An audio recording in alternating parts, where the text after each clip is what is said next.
बस बस हो गया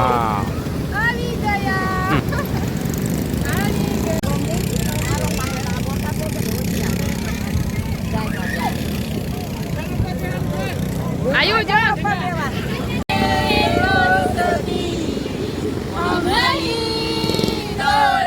देखिए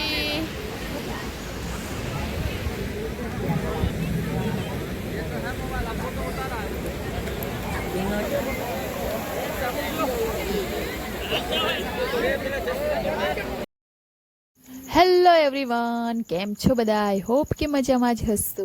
હું છું જ્યોતિકા વસ્તાવા અને સ્વાગત કરું છું તમારા બધાનું મારા યુટ્યુબ ચેનલમાં. તો ગાઈઝ, આજે અમે આવી ગયા છીએ દ્વારકાથી થોડી જ દૂર આવેલા એક બીચ પર. તો ત્યાંનું વ્યૂ તમે જોઈ શકો છો, કેટલું સુંદર વ્યૂ છે. સરસ મજાના મોજા ઉછળે છે દરિયામાંથી, અને તમારે અહીં ગાડી પર બેસવું હોય તો ગાડીઓ પણ છે બહુ બધી, તેમજ ઊંટ પણ છે. તો જોઈ શકો છો તમે, સરસ મજાના શણગારેલા ઊંટ ને આ બધા લોકો જે છે તે દરિયાના કિનારે બધા મજા માણી રહ્યા છે. તો તમે પણ આવો તો સારું છે ફરવા માટે, સારું લોકેશન છે, મસ્ત જગ્યા છે. ને આ બાજુ કાયરવ, એના પપ્પા ને બધા પણ એન્જોય કરે છે. જોવાનું એટલું કે આપણે અહીં દરિયો થોડો તોફાની જેવો છે, તો નાહવા તો નહીં જ જવાનું અંદર. ને પેલી વચ્ચે ચાલે છે એક નાવડી પાણીમાં. તો ચાલો, અમે બધાએ તો બહુ એન્જોય કર્યું. જો આગળનો વિડીયો તમે પણ બધા.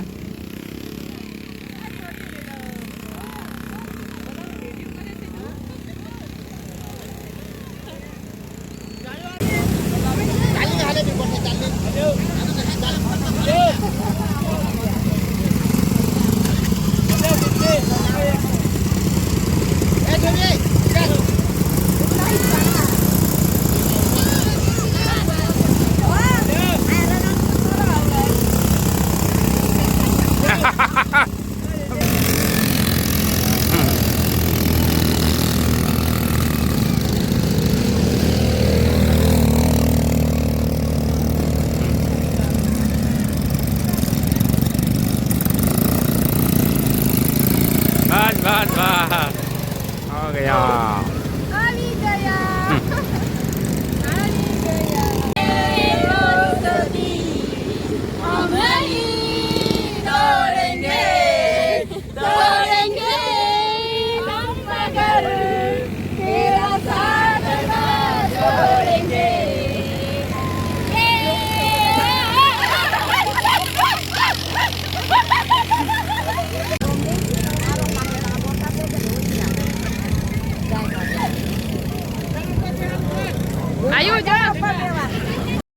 તો ગાઈઝ, દ્વારકાથી પછી અમે આવી ગયા હતા સોમનાથ. તો તમે ગેટ જોઈ શકો છો સોમનાથનો.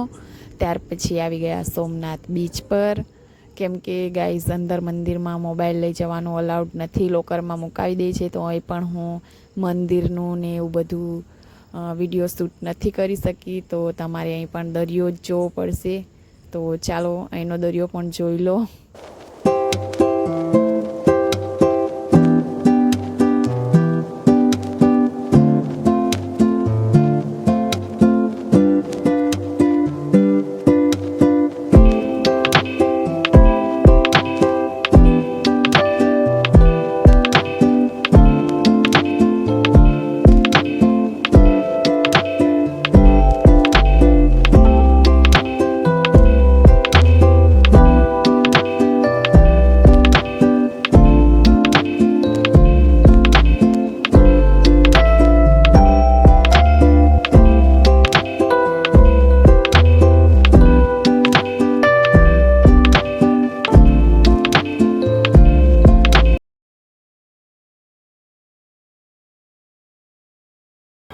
તો મિત્રો, સોમનાથ બીચ પર ફરીને પછી અમે આવી ગયા પાછા મંદિરના ગ્રાઉન્ડમાં, જ્યાં બહાર અહીંયા બધું મળતું હતું. બધા કંઈ હાથમાં પહેરવાની બંગડીને એમ તેમ બધું, તો તે બધું અમે લીધું. અહીંથી મેં સરસ મજાની શંકર ભગવાનની એક મૂર્તિ પણ લીધી. તો પછી તે બધું લઈને પછી અમે જવા માટે નીકળી ગયા. તો મિત્રો, આજના વિડીયોમાં તો આટલું જ. જો તમને વિડીયો ગમ્યો હોય તો અમારા વિડીયોને લાઈક કરી દેજો, શેર કરી દેજો, અને હા, જો અમારા યુટ્યુબ ચેનલ પર નવા હોય તો અમારા યુટ્યુબ ચેનલને સબસ્ક્રાઈબ કરી દેજો. મળીએ નેક્સ્ટ વિડીયોમાં, ત્યાં સુધી આવજો. હર હર મહાદેવ.